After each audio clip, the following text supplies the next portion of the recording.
One of the things I've struggled a lot with in trading is marking up a chart, marking up a point of interest, and not eventually holding a trade from that point of interest for price to rally into an extreme premium. And in this video, I'm going to share with you an example of this trade idea on NAS 100.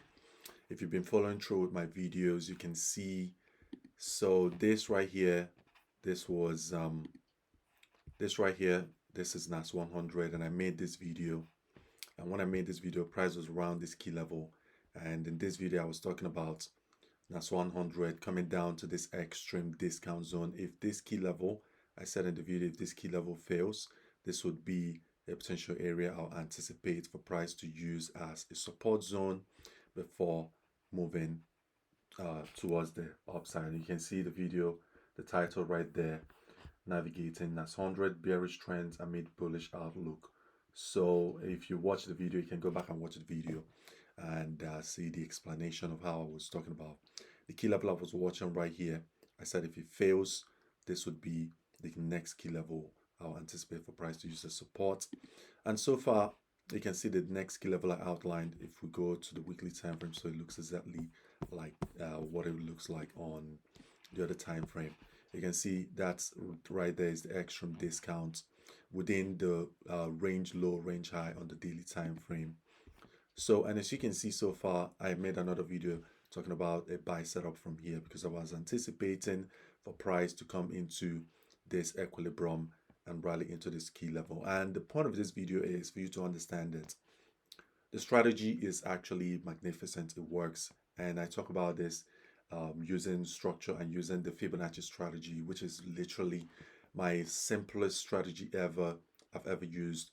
Using that Fibonacci strategy, you can literally see that if you were someone that has a very busy schedule, you don't have time, you could have basically just used this key level as an entry. This key level right here, you can use this the open of this inefficiency here that is inside the discount zone. You could have used that as an entry, stop loss resting right here, and then take profit. You can literally put your take profit at the extreme premium zone. If you're someone you just don't want to complicate this, you just want it as simplistic as possible, literally entry here, stop loss here, and take profit literally right here. Yeah, it's not really a 1:2, a one gigantic risk to reward ratio, but this is a 1:2. Literally, you could literally target a 1:3, and that's literally hit, would have hit your take profit, and it will literally be just you doing maybe your 9 to 5 job and finishing work to see prices smash your take profit position. And as well, I'm also going to share how to get entries using the smaller time frame on trades like this. So after price has mitigated the key level, all I'm looking forward to see is a potential shift in market structure. And right here, 30-minute shift in market structure. Right here is a high, right here is a low, and right here is a break of structure right there. You can see that. And then this key level will be an area for re-entry, for second entries, targeting same key level, stop loss the low, take profit, targeting that extreme premium key level being, we can literally target this inefficiency here, the close of the inefficiency, 1:3.2. And for re-entries right here, this right here, the moment price mitigates that key level, the re-entry will be a high, a low, a break. Use the high as re-entry. Right here would be the re-entry zone. Stop loss this low. Target same position. We could literally use that for our inefficiency right here.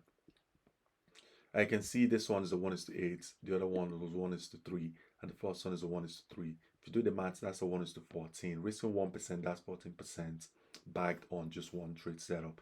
So to answer the beginning of this video, what do I do when I mark up a chart and I say this is where I want to get in and this is where I wanted to go to, and I don't eventually either get into a trade or hold it to achieve those key levels. What I do is I realize how phenomenal the strategy I'm trading is, because that strategy is pinpointing where I should be buying, where I should be selling, where I should be taking profits.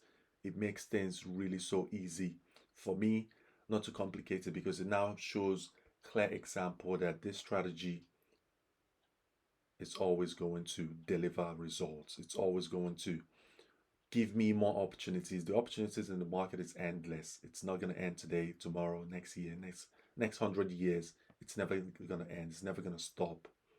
So realizing that is one thing I always tell the people that I teach about trading. You have to realize how incredible your strategy is.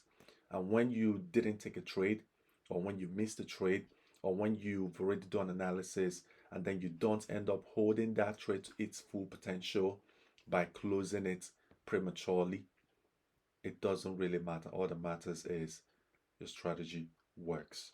That is all that matters. So looking at NAS 100, the key level I'm anticipating to see this gravitate to is really very simple. And that key level is right here.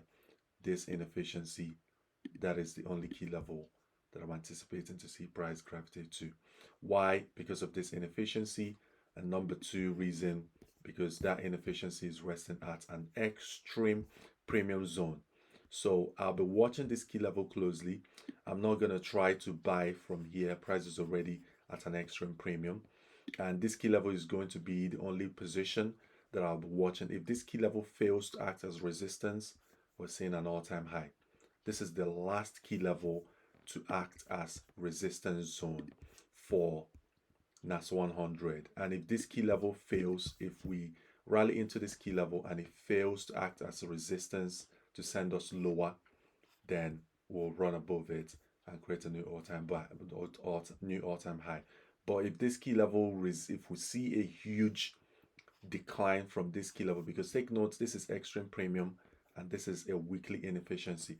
So if price mitigates it and displaces impulsively, then there's still a high chance we might still want to revisit these lows again. So I'm not saying that for certainty that's going to happen, because overall I'm bullish. I'm very bullish on US NAS 100, and the monthly time frame doesn't really look, it's not really giving justice for a move to the downside. It looks really very bullish, but sometimes this doesn't really matter, to be honest. Price can still look like this on monthly, and then next day it's now bearish, running the sell side liquidity. So personally, the only thing I'll play is reaction. If this key level will facilitate a down move, I'd like to see a huge displacement. But if I don't see a huge displacement to the downside, then most likely we'll run it and then continue rallying. So that is my analysis. Feel free to drop your questions at the on the comment section. If you do have any questions, drop it right there and I'll answer all your queries. I'll see you on the next one.